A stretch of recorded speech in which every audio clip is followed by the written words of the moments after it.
Sarah Martinez wiped the sweat from her forehead as she loaded another crate of medical supplies onto the transport truck. The desert heat in Afghanistan was unbearable, even at 6 in the morning. Around her, the military base buzzed with activity as soldiers prepared for another day of operations.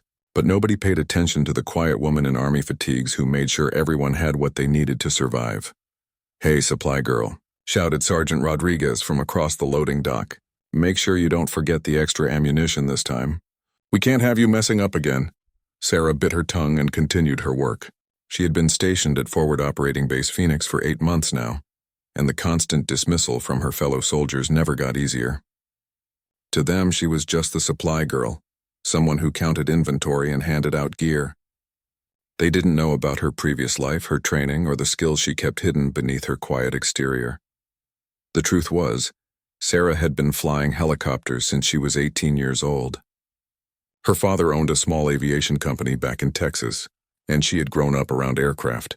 She had logged over 2,000 flight hours before joining the military, but when she enlisted, there had been a shortage in logistics personnel. The Army needed someone with her organizational skills more than they needed another pilot, so she found herself managing supplies instead of soaring through the sky. Every morning, Sarah watched the Black Hawk helicopters take off from the landing pad, their rotors cutting through the desert air with precision and power. She knew every sound those machines made, every subtle vibration that meant everything was running perfectly or something was wrong. But none of the pilots or mechanics knew this about her. To them, she was invisible. Lieutenant Williams approached her station with his usual condescending smile. "Sarah, right? We need you to double-check the medical supplies for tonight's mission. Can't have any mistakes when lives are on the line." "Of course, sir," Sarah replied professionally, though inside she wanted to tell him that she had already checked everything 3 times. Her attention to detail was something the base had come to rely on, even if they didn't acknowledge it. As she worked through her checklist, Sarah overheard the pilots discussing their upcoming mission. They would be flying into hostile territory to evacuate wounded soldiers from an outpost that had come under attack. The mission was dangerous, requiring skilled flying through mountain terrain while potentially under enemy fire. "I hope the weather holds up," said Captain Morrison, the lead pilot. "Those mountain winds can be tricky, especially at night." Sarah knew exactly what he meant. She had studied the weather patterns in this region extensively, and she could predict how the wind currents would behave around the mountain peaks. But she kept this knowledge to herself, knowing that offering advice would only earn her more mockery. The base's commanding officer, Colonel Henderson, walked past her station without so much as a glance. Sarah had tried multiple times to request a transfer to flight operations, but her requests had been consistently denied. The official reason was always the same. They needed her in logistics. The unofficial reason, she suspected, was that nobody took her seriously enough to consider her for more important duties. As the day progressed, Sarah noticed increased activity around the flight line. The evening mission was clearly being prioritized, with extra maintenance checks being performed on the helicopters. She watched the crew chiefs inspecting every component, knowing that she could probably spot potential problems just as well as they could. During lunch break, Sarah sat alone in the mess hall. As usual, she pulled out a worn aviation manual she kept hidden in her cargo pocket and studied the technical diagrams. Flying was her passion, and she refused to let her current assignment dim that fire. She memorized emergency procedures, studied aircraft systems, and kept her knowledge current even though she hadn't touched the controls of an aircraft in over a year. "What's that you're reading there, supply girl?" asked Corporal Jackson, looking over her shoulder with amusement. "Don't tell me you think you're going to be a pilot someday." His comment drew laughter from the nearby tables. Sarah closed the manual and put it away without responding. She had learned that defending herself only made the ridicule worse. That afternoon, Sarah completed her daily inventory and began preparing the supplies for the evening mission. Every piece of equipment was carefully checked and organized. She took pride in her work, knowing that the soldiers depended on having the right gear at the right time. Even if they didn't respect her, she would never let them down. As the sun began to set over the desert, the mission crews gathered for their final briefing. Sarah continued her work nearby, but she couldn't help listening to the details. The wounded soldiers were trapped at a remote outpost and the rescue window was narrow. Weather reports indicated that a storm system was moving in. which would make flying conditions increasingly difficult as the night progressed. The pilots seemed confident, but Sarah noticed tension in their voices. This wasn't going to be an easy mission, and everyone knew it. She wished she could contribute more than just making sure they had enough medical supplies and ammunition. After the briefing, Sarah watched the crews walk toward their aircraft. The Blackhawks sat on the tarmac like sleeping giants ready to spring into action. Their sleek profiles and powerful engines represented everything Sarah longed for: the chance to save lives, to make a real difference, to prove that she was more than just the supply girl. As darkness fell over the base, Sarah finished her duties and returned to her quarters. Tomorrow would bring another day of the same routine: organizing supplies, enduring casual dismissal, and watching others live the life she dreamed of. But she had learned to be patient. Someday, somehow, she would get her chance to show everyone what she was really capable of. The distant sound of helicopter rotors filled the air as the mission launched into the night. Sarah said a silent prayer for their safe return, not knowing that very soon she would be the one they would all be praying for. The alarm pierced through the quiet desert night like a knife. Sarah jolted awake in her bunk, immediately alert as the base erupted into chaos around her. Red emergency lights bathed everything in an ominous glow, and she could hear soldiers running through the corridors outside her quarters. "All personnel to emergency stations. This is not a drill." The announcement echoed through the loudspeakers repeatedly. Sarah quickly dressed and rushed outside to find the base in complete turmoil. Soldiers were running in every direction, some toward the communication center, others toward the flight line. The air was filled with urgent radio chatter and shouted orders. "What's happening?" Sarah asked Corporal Martinez as he ran past her. "The mission went bad," he called back without stopping. "Really bad." Sarah's heart sank as she made her way toward the command center. Through the open doors, she could see Colonel Henderson and his staff huddled around radio equipment, their faces grim in the flickering light of multiple monitors. The radio crackled with desperate voices from the field.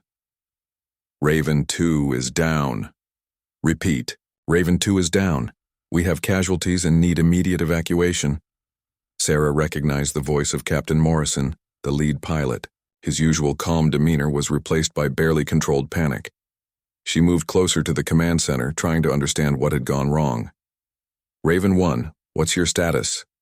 came the response from base. "We're pinned down at the crash site. Engine failure forced us down in hostile territory. We have 3 wounded, including our co-pilot. The weather's getting worse, and we're taking sporadic fire from unknown positions." Colonel Henderson grabbed the microphone. "Raven 1, can you make it to the extraction point?" "Negative, sir. Lieutenant Williams has a severe head injury, and Private Johnson has a broken leg. We can't move them in these conditions. We need immediate air support and medical evacuation." Sarah listened as the situation became clear. The mission to rescue wounded soldiers had turned into a disaster. One helicopter had crashed due to mechanical failure, and the crew of the other helicopter was now trapped with their own wounded. The weather was deteriorating rapidly, with strong winds and low visibility making any rescue attempt extremely dangerous. "Sir, all available pilots are either on leave or already deployed on other missions," reported the operations officer. "The earliest we can get another crew here is 6 hours. 6 hours. Colonel Henderson's voice was strained. "They don't have 6 hours. That storm system is moving in fast, and intelligence reports enemy forces converging on their position." Sarah stepped closer, her heart pounding. She knew she shouldn't interfere, but she couldn't just stand by while soldiers were in danger. "Sir, what about using the reserve Blackhawk?" Everyone in the command center turned to look at her with surprise and irritation. "Martinez, this is not the time for suggestions from logistics personnel," Colonel Henderson said dismissively. "We need qualified pilots, not supply clerks." "But sir, the aircraft is fueled and ready. It just needs a pilot," Sarah persisted, knowing she was overstepping her boundaries but unable to stop herself. Major Collins, the operations officer, shook his head. "The reserve bird is configured for supplies, not medical evacuation. Besides, we don't have anyone qualified to fly it into those conditions. The weather's getting worse by the minute." Sarah watched as the command staff struggled with an impossible situation. Radio reports from the field painted an increasingly desperate picture. The stranded soldiers were running low on ammunition, and the wounded needed immediate medical attention. Time was running out. "Can we contact any Allied forces in the area?" Colonel Henderson asked. "Negative, sir. Everyone else is committed to other operations. We're on our own." The radio crackled again with Captain Morrison's voice now tight with stress. "Base, we're taking heavier fire now. I think they've found our position. We really need that help." Sarah could see the anguish on Colonel Henderson's face. He was being forced to choose between risking more lives on a dangerous rescue mission or potentially losing the soldiers already in the field. Either choice could end in tragedy. "Sir," Major Collins said quietly, "maybe we should consider waiting for the storm to pass." "That could be 8 or 10 hours, Henderson replied. "They won't last that long." Sarah knew she had to speak up, even if it meant facing consequences later. "Colonel Henderson, sir. I volunteer to fly the rescue mission."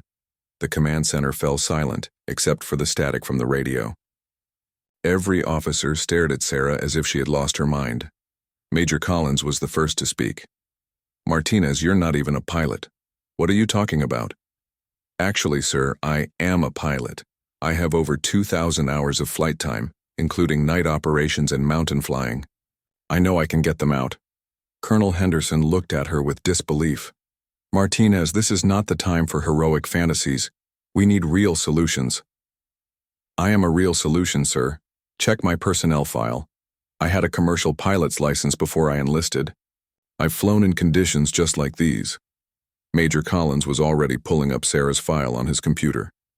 His expression changed as he scrolled through the information. "Sir, she's telling the truth.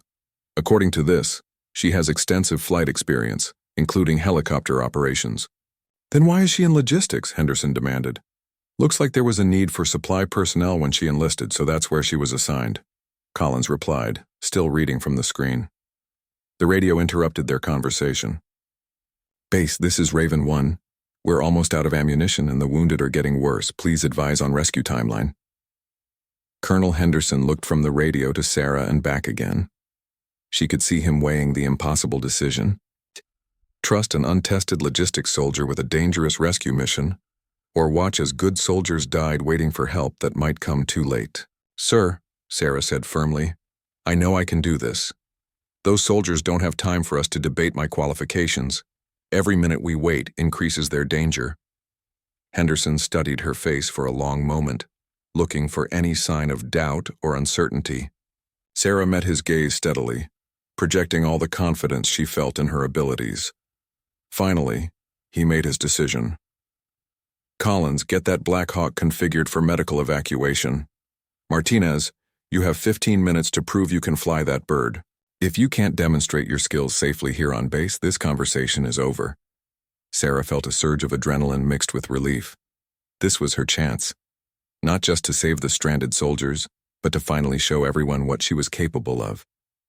She had waited months for an opportunity like this, and now that it was here, she was determined not to waste it.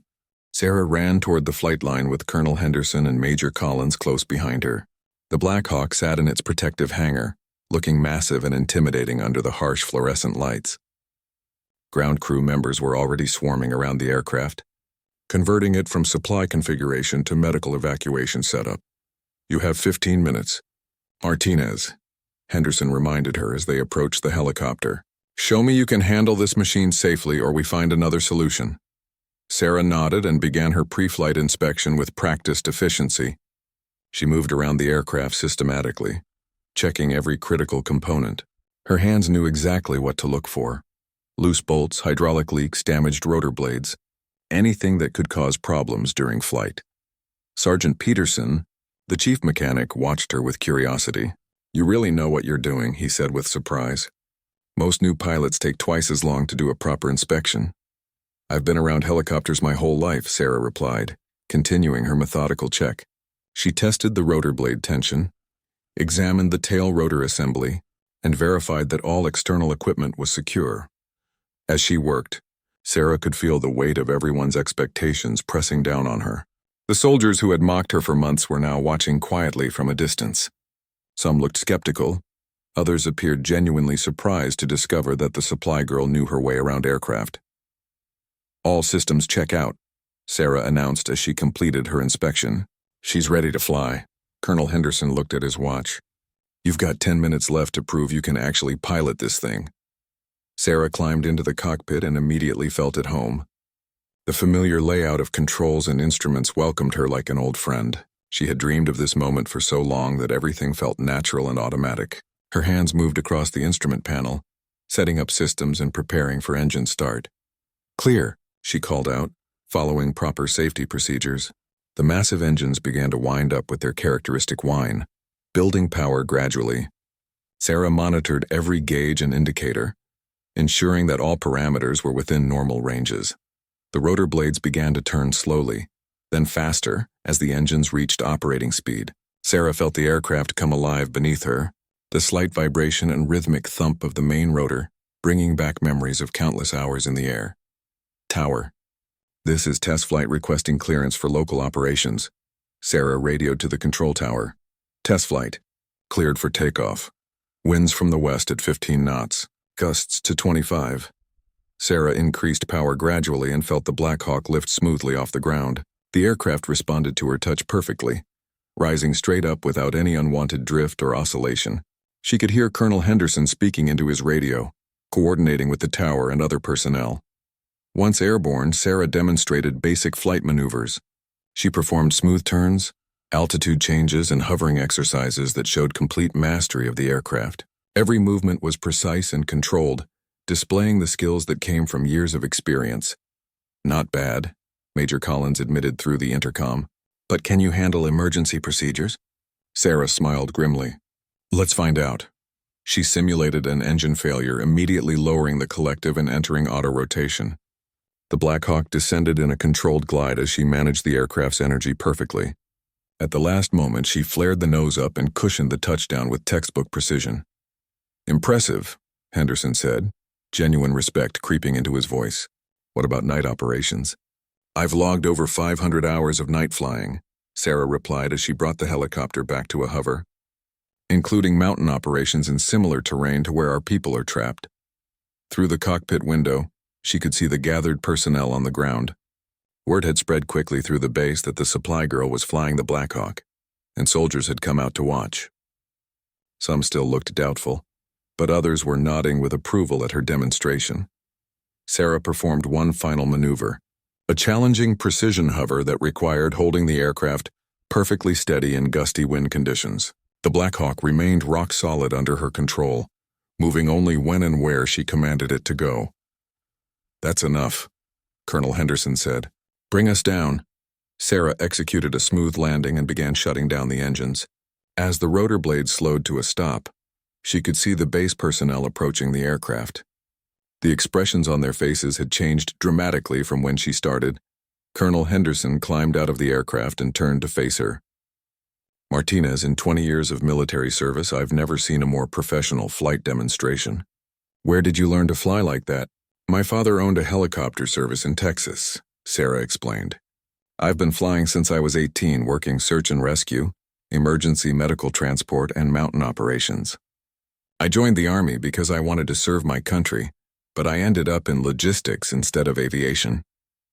Major Collins shook his head in amazement. This is unbelievable. We've had one of our best pilots working in supply for 8 months and didn't know it. Sir, Sarah said urgently, we're wasting time. Those soldiers need help now. The weather window is closing fast. Henderson looked at the darkening sky where storm clouds were building ominously. Lightning flickered in the distance and the wind was picking up noticeably. You're right. Can you handle those conditions? Yes, sir. I've flown in much worse weather than this, but we need to go now before it gets any worse. What about the hostile forces in the area? Sarah had been thinking about this problem during her demonstration flight. The storm will actually help us.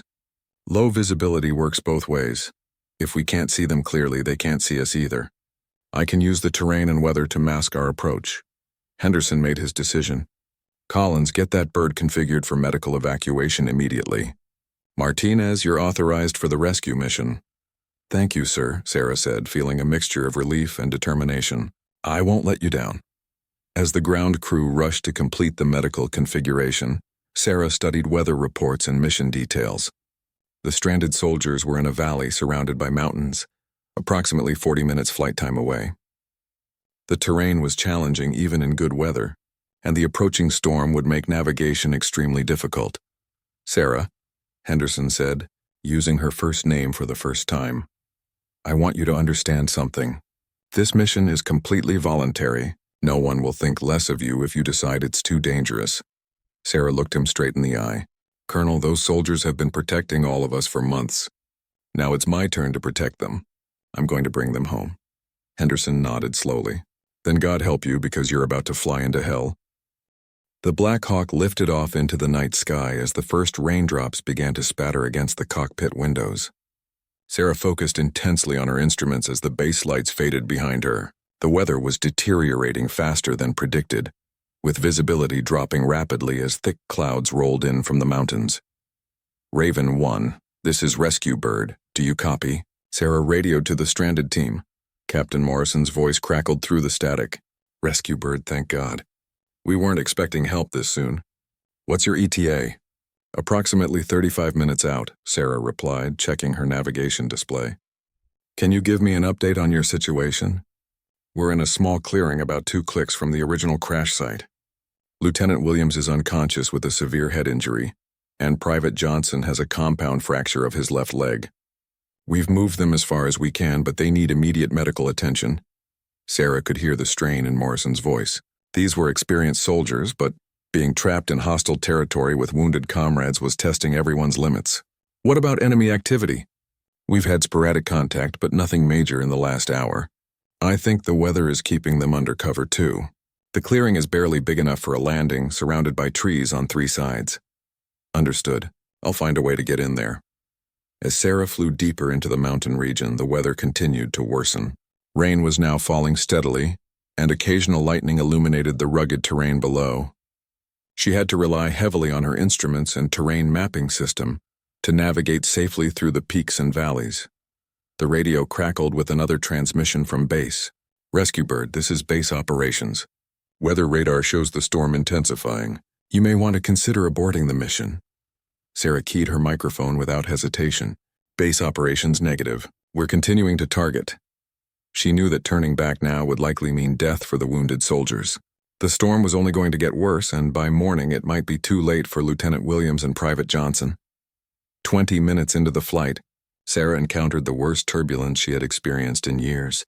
The Black Hawk was tossed around like a toy as wind currents bounced off the mountain slopes. She fought to maintain control as the aircraft pitched and rolled violently. "Come on, girl," she whispered to the helicopter, using every bit of her skill to keep them airborne. The aircraft groaned and shuddered, but the engines continued to run smoothly despite the punishment they were taking. Lightning flashed nearby, temporarily blinding Sarah and filling the cockpit with brilliant white light. The thunder that followed was so loud it seemed to shake the entire aircraft. She had to trust her instruments completely now, as looking outside provided no useful information in the darkness and driving rain. "Rescue Bird, we can hear you approaching," Morrison radioed. "You're close, but visibility is almost 0 down here." Sarah checked her GPS position. According to her navigation system, she should be directly over the clearing, but she couldn't see anything through the storm.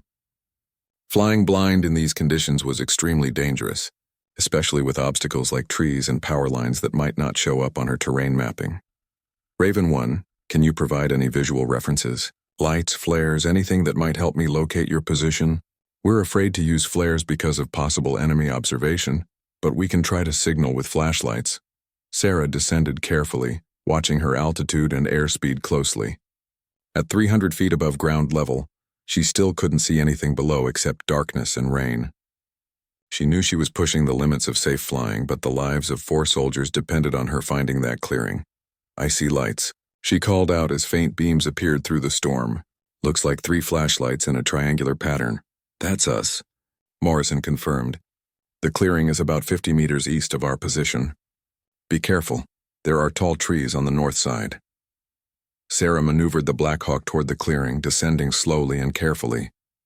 At 100 feet, she could finally make out the dark shapes of trees around the small open area. The landing zone was much smaller than she had hoped, with barely enough room for the helicopter's rotor disc. "This is going to be tight," she muttered to herself, positioning the aircraft over the center of the clearing. The wind was gusting unpredictably, making it difficult to maintain a steady hover. She had to constantly adjust her controls to keep the Black Hawk from drifting into the surrounding trees. As she brought the helicopter lower, Sarah could see the soldiers below, illuminated by the aircraft's searchlight. 2 figures were lying on stretchers while others crouched nearby, shielding themselves from the rotor wash and flying debris.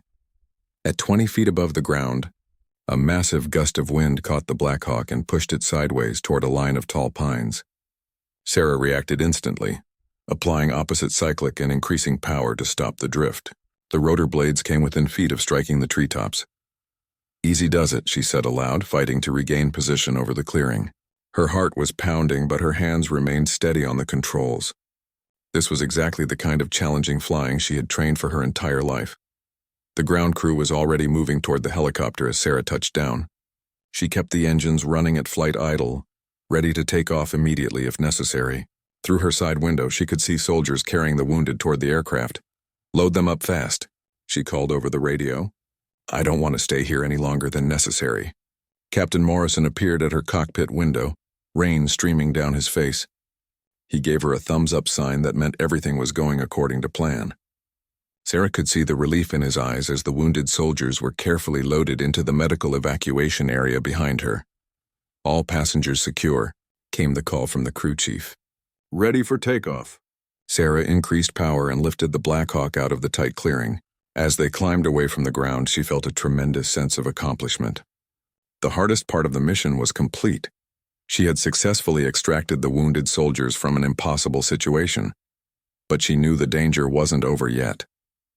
They still had to fly back through the storm to reach the safety of the base, and the weather seemed to be getting worse with each passing minute. Lightning was flashing more frequently now, and the wind was becoming increasingly violent. "Base operations, this is Rescue Bird," Sarah radioed. "We have all 4 personnel on board and are returning to base. ETA 28 minutes. Outstanding work. Rescue Bird. Medical personnel are standing by for your arrival." As Sarah turned the helicopter toward home, she realized that her life had just changed forever. She was no longer just the supply girl who everyone ignored and dismissed. Tonight, she had proven that she belonged in the cockpit, saving lives and making a difference when it mattered most. The return flight through the storm tested every skill Sarah had ever learned as a pilot. The Black Hawk bucked and rolled through the turbulent air while she fought to maintain a steady course back to base. Behind her, the medical crew worked frantically to stabilize Lieutenant Williams and Private Johnson during the rough ride. "How are they doing back there?" Sarah called over the intercom, struggling to keep her voice calm despite the violent turbulence that was throwing the aircraft around like a leaf in a hurricane. "Williams is stable but still unconscious," replied Staff Sergeant Chen, the flight medic. "Johnson is conscious and responding well. Both of them are going to make it thanks to you getting us out of there when you did." Sarah felt a warm surge of satisfaction despite the challenging flight conditions. Every bone-jarring bump and wind gust was worth it, knowing that she had saved 4 lives tonight. But she couldn't celebrate yet. They still had to get safely back to base. Lightning illuminated the cockpit in brilliant flashes, followed immediately by deafening thunderclaps that seemed to shake the entire aircraft. The storm was now directly overhead, and Sarah had to rely completely on her instruments to navigate through the chaos. Rain hammered against the windscreen so hard that the wipers could barely keep up. "Rescue Bird, this is base operations," came the radio call. "Radar shows you're flying directly through the worst part of the storm cell. Can you deviate around it?" Sarah checked her fuel gauges and navigation display. "Negative, base ops. We don't have enough fuel for a long detour, and these wounded need immediate medical attention. We're pushing straight through, copy that. Medical teams are standing by at the landing pad." As they flew through a particularly violent section of the storm, the Black Hawk suddenly shuddered and lurched to one side. Sarah heard a loud bang from somewhere in the aircraft, followed by the rapid beeping of a warning alarm. "What was that?" Captain Morrison asked nervously from his position behind her. Sarah quickly scanned her instrument panel, looking for the source of the alarm. Her heart sank as she spotted the problem. The hydraulic pressure gauge was showing critically low readings. "We've lost hydraulic pressure in the primary system," she announced, trying to keep the concern out of her voice. Without full hydraulic assistance, controlling the Black Hawk would become much more difficult. The flight controls would be heavier and less responsive, making it challenging to maintain precise control in the turbulent conditions.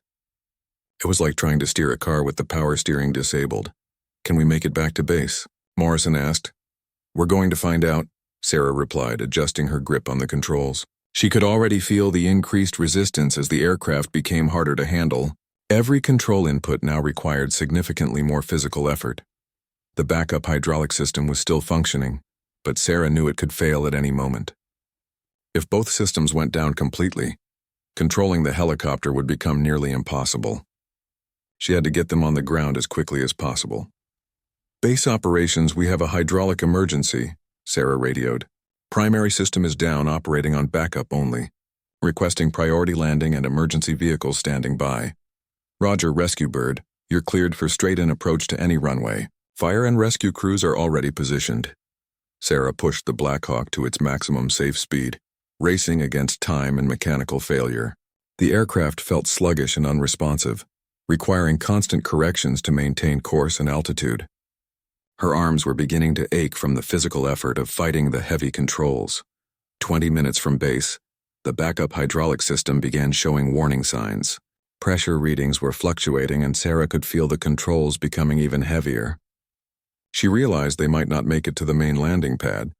"Base operations, I'm not sure we can make it to the flight line," she transmitted. "I may have to put down at the emergency landing area." "Understood. All emergency crews are being repositioned to that location." Sarah spotted the lights of the base in the distance, barely visible through the driving rain. The emergency landing area was a flat stretch of desert about 2 miles from the main base, designed for exactly this type of situation. It wasn't ideal, but it would have to do. As they approached the emergency area, the backup hydraulic system finally gave up completely. The flight controls became extremely heavy, requiring Sarah to use both hands and all her strength just to make small adjustments. Sweat poured down her face as she fought to maintain control of the aircraft. "Hold on back there," she called over the intercom. "This landing is going to be rough." Sarah lined up with the emergency area, using every bit of her experience to compensate for the aircraft's poor response.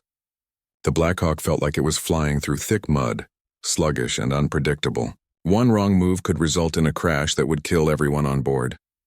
The ground rushed up to meet them as Sarah flared the helicopter for landing. Without hydraulic assistance, the flare required enormous physical effort, and she wasn't sure she had enough strength left to cushion the touchdown properly.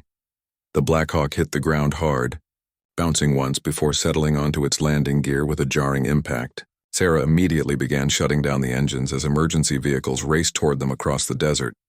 "Everyone okay back there?" she called out, her voice hoarse from the stress of the flight. "We're all good," Staff Sergeant Chen replied. "That was some amazing flying. I've never seen anyone handle a hydraulic failure like that." Captain Morrison appeared at Sarah's shoulder as she completed the shutdown checklist. "Sarah, I owe you an apology. We all do. I don't think any of us could have pulled off what you just did." Before Sarah could respond, the aircraft doors were opened, and medical personnel swarmed aboard to take care of the wounded soldiers. She watched as Lieutenant Williams and Private Johnson were carefully transferred to waiting ambulances, knowing that both men would receive the care they needed. Colonel Henderson arrived at the aircraft as Sarah was climbing out of the cockpit. Her legs were shaky from the adrenaline and physical exertion of the flight, but she managed to stand at attention as he approached. "At ease, Martinez," Henderson said with a slight smile. "I think you've earned the right to relax. How are the wounded, sir?" "They're going to be fine, thanks to you. The doctors say that getting them back when you did probably saved their lives." Sarah felt the weight of the night's events settling on her shoulders. A few hours ago, she had been just another anonymous logistics soldier. Now she had flown one of the most challenging rescue missions in recent memory. Saving 4 lives in the process. "Sir, I have a request," she said quietly. "After what you just did, I think I can guess what it is," Henderson replied. "Your transfer to flight operations is approved, effective immediately. We've wasted enough of your talents in supply." Sarah felt tears of relief and joy forming in her eyes. "Thank you, sir. I won't let you down. Martinez, you've already proven that. Welcome to the flight line." Word of Sarah's heroic rescue mission spread through the base like wildfire. By morning, every soldier knew the story of how the quiet supply girl had flown through a dangerous storm to save 4 trapped comrades. The same people who had dismissed and mocked her just days before now looked at her with genuine respect and admiration. Sarah walked through the mess hall for breakfast and noticed the dramatic change in atmosphere. Conversation stopped as she passed, not out of mockery this time, but out of recognition. Soldiers nodded respectfully, and some even stood up to shake her hand or pat her on the back. "Martinez," called out Sergeant Rodriguez, the same man who had condescendingly called her supply girl just yesterday. "Mind if I join you for breakfast?" Sarah looked at him with surprise. "Of course, Sergeant." Rodriguez sat down across from her, his expression serious. "I owe you an apology, we all do. I never took the time to find out who you really were or what you were capable of. That was wrong of me." "Thank you," Sarah replied simply. "I appreciate that. What you did last night, that took real courage. Flying into that storm when no one else could or would. You saved Morrison and his crew, and you did it without hesitation." Other soldiers had gathered around their table, all wanting to express their gratitude and respect. Sarah found herself at the center of attention in a way she had never experienced before. It felt strange but good to finally be seen as more than just the person who handed out equipment. Lieutenant Williams appeared in the mess hall on crutches, his head wrapped in bandages, but his eyes clear and alert. The entire room fell silent as he made his way slowly toward Sarah's table. "Specialist Martinez," he said formally, though his voice was warm with emotion. "I'm told I owe my life to you." Sarah stood up quickly. "I'm just glad you're okay, sir. The doctors say that if I had stayed in that field much longer, the brain swelling could have killed me. You got me out just in time." Williams extended his hand to her. "I will never forget what you did." As they shook hands, the entire mess hall burst into spontaneous applause. Sarah felt her cheeks burning with embarrassment but also with pride. For the first time since joining the military, she felt like she truly belonged. After breakfast, Sarah reported to the Flight Operations Building for her first day as an official pilot. The building that had seemed off-limits to her for so many months now welcomed her as one of its own. Captain Morrison met her at the entrance. "Ready for your new assignment?" he asked with a grin. "More than ready," Sarah replied enthusiastically. Morrison led her through the building, showing her the pilot-ready room, mission planning area, and maintenance facilities. Everything looked different now that she was seeing it as a pilot rather than as an outsider looking in. "You'll be assigned to Bravo Flight," Morrison explained. "We specialize in medical evacuation and search and rescue operations. Given your performance last night, it seems like a natural fit."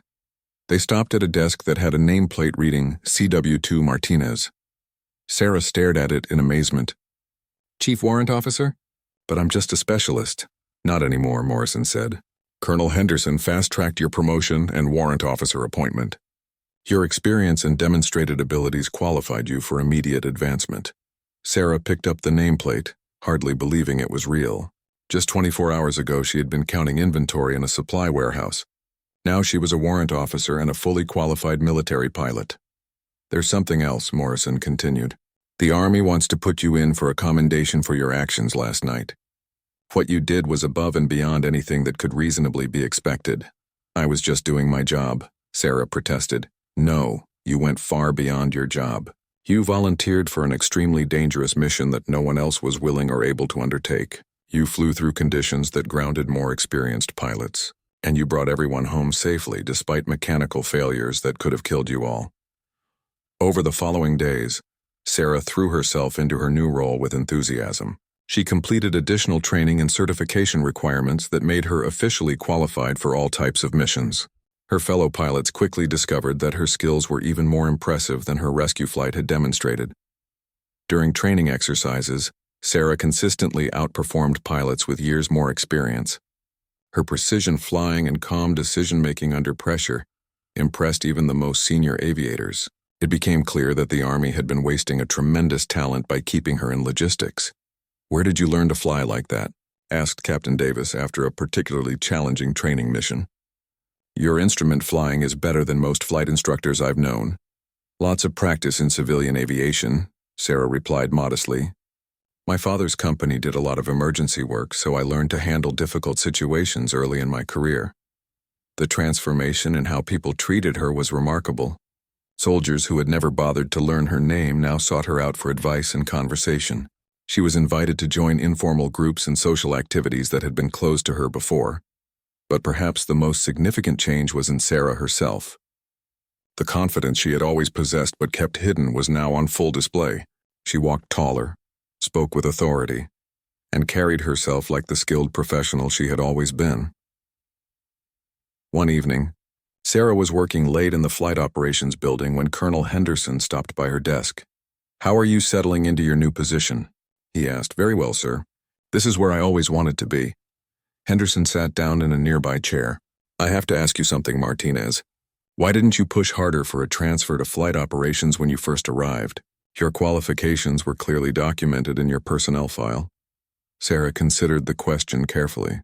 "Honestly, sir, I tried several times, but I got the impression that my requests weren't being taken seriously. After a while, I just focused on doing the best job I could in logistics." "That's on us," Henderson admitted. "We failed to recognize your potential and we wasted months of your abilities. The Army is supposed to put people where they can be most effective, and we didn't do that with you." "Well, everything worked out in the end," Sarah said diplomatically. "It worked out because you made it work out. When the moment came, you stepped up and proved what you were capable of. Not everyone would have had the courage to volunteer for that mission." Henderson stood up to leave, then paused. "You know, Martinez, I've been thinking about that night. What impressed me most wasn't your flying skill, though that was exceptional. It was your willingness to risk everything to save people who had never shown you the respect you deserved." After he left, Sarah sat quietly at her desk, reflecting on how much her life had changed. The mockery and dismissal that had been so painful just days before now seemed like a distant memory. She had found her place, proved her worth, and earned the respect of her peers through actions rather than words. More importantly, she had discovered something about herself that night in the storm. When lives were on the line and everything was at stake, she was exactly the person others could count on to bring them home safely. 6 months later, Chief Warrant Officer Sarah Martinez stood in front of a formation of new pilots, preparing to share her expertise with the next generation of Army aviators. The flight line buzzed with activity behind her as helicopters prepared for the day's training missions. "Flying is more than just technical skill," she told the group of eager young faces looking up at her. "It's about making the right decisions under pressure, staying calm when everything goes wrong, and never giving up on the people counting on you." Among the new pilots was a young woman who reminded Sarah of herself. Quiet, competent, but struggling to gain recognition in a field dominated by more vocal personalities. After the briefing, the woman approached Sarah hesitantly. "Ma'am, I've heard about what you did that night in the storm," she said. "How did you find the courage to volunteer for such a dangerous mission?" Sarah smiled, remembering her own feelings of uncertainty and doubt from not so long ago. "It wasn't about courage," she replied. "It was about knowing that I had the skills to help, and refusing to let good people suffer when I could do something about it." "But weren't you afraid they wouldn't trust you because you were just in logistics? Sometimes the most important thing you can do is trust yourself even when others don't," Sarah said. "If you know you're capable of something, don't wait for permission to prove it. When the moment comes, be ready." The young pilot nodded thoughtfully and walked away with a more confident posture. Sarah watched her go, hoping she had planted a seed that would grow into the same determination that had carried her through that stormy night. Later that day, Sarah received orders for her next assignment. She was being transferred to the Army's premier aviation unit, where she would train other pilots in advanced rescue techniques and emergency procedures. Her reputation had spread far beyond Forward Operating Base Phoenix, and the Army wanted to share her expertise with aviators throughout the military. As she packed her belongings that evening, Sarah reflected on the incredible journey that had brought her to this point. The supply warehouse where she had spent so many frustrating months was now being used by someone else, but she could still remember the feeling of being invisible and undervalued. Captain Morrison knocked on her door as she was finishing her packing. "Got time for a farewell drink?" he asked. They walked to the recreation area where many of her fellow pilots had gathered to wish her well. The same people who had once ignored her now considered her one of their most respected colleagues. The transformation was complete, but Sarah knew it had always been there waiting to emerge. "I want to propose a toast," Morrison said, raising his glass. "To Sarah Martinez, who showed us that heroism doesn't always come in the package we expect." She proved that the most important qualities a pilot can have are skill, determination, and the courage to act when action is needed. Everyone raised their glasses, and Sarah felt a warm glow of satisfaction, not because of the recognition, but because she knew she had lived up to her own potential and saved lives in the process. Over the following years, Sarah's career flourished in ways she had never imagined possible.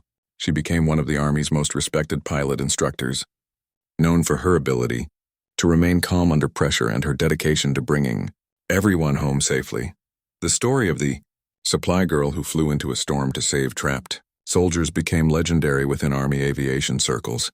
New pilots learned about her mission as an example of exceptional airmanship and personal courage. But for Sarah, the most important lesson was simpler. Never let others define what you're capable of achieving. She received numerous awards and commendations for her service, including the Distinguished Flying Cross for her rescue mission that stormy night. But the recognition that meant the most to her came from the soldiers whose lives she had saved. Lieutenant Williams, fully recovered from his injuries, named his daughter Sarah in her honor. Private Johnson sent her a letter every year on the anniversary of the rescue, thanking her for giving him the chance to watch his children grow up. During her final assignment before retirement, Sarah found herself back at Forward Operating Base Phoenix, now serving as the senior aviation advisor. The base had changed significantly over the years, but the supply warehouse where her military journey had truly begun was still there. She walked through the building one afternoon, remembering the frustration and loneliness she had felt in those early days. A young soldier was organizing equipment on the same shelves where she had once counted inventory, working with the same methodical attention to detail that had characterized her own service in logistics. "Excuse me," the soldier said, recognizing Sarah's rank insignia. "Are you Chief Martinez? The one who flew that rescue mission?" "I am," Sarah replied. "I've heard that story so many times. It's inspired a lot of us to never give up on our dreams, no matter what job we're doing right now." Sarah smiled, realizing that her legacy wasn't just about one night of heroic flying. It was about proving that every person has hidden potential, waiting for the right moment to emerge. Sometimes all it takes is the courage to volunteer when others hesitate, the determination to prove yourself when given the chance, and the belief that you can accomplish more than anyone expects. As she walked away from the supply warehouse for the last time, Sarah knew that somewhere on that base, and on bases around the world, there were other quiet, overlooked soldiers with extraordinary capabilities waiting for their moment to shine. Her story had shown them that moment would come, and when it did, they needed to be ready to seize it. The supply girl who had been mocked and dismissed had become a legend, not through seeking recognition, but through the simple act of doing what she knew was right when lives hung in the balance. In the end, that was what real heroism looked like. Ordinary people doing extraordinary things when the situation demanded it, regardless of whether anyone believed they could.